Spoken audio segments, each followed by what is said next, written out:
প্রতিবন্ধী ব্যক্তিদের কর্মসংস্থানের সুযোগ সৃষ্টির লক্ষ্যে ব্র্যাক ব্যাংকের ফ্ল্যাগশিপ সিএসআর এর উদ্যোগ অপরাজেয় আমি এবং Bangladesh business and disability network BDDN এর যৌথ আয়োজনে রাজধানীতে অনুষ্ঠিত হলো বিশেষ জব ফেয়ার। রাজধানীর কৃষিবিদ ইনস্টিটিউশনে আয়োজিত বিশেষ এক জব ফেয়ারে চাকরি পেয়েছেন 46 জন প্রতিবন্ধী। অনুষ্ঠানে অতিথিদের হাত থেকে নিজ নিজ নিয়োগপত্র গ্রহণ করেন চাকরিপ্রাপ্ত প্রতিবন্ধী ব্যক্তিরা।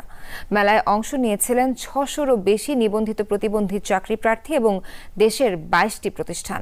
এর মধ্যে ছিল manufacturing, retail, banking, ICT, textile ও উন্নয়ন সংস্থা সহ বিভিন্ন নিয়োগদাতা প্রতিষ্ঠান।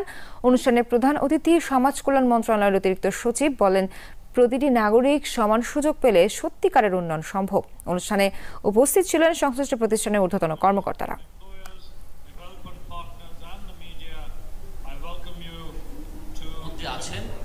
আমরা জানি যে আমাদের 12 ধরনের প্রতিবন্ধিতা আছে। 2013 সালে যখন আইনটি হয়েছিল প্রতিবন্ধী ব্যক্তির অধিকার।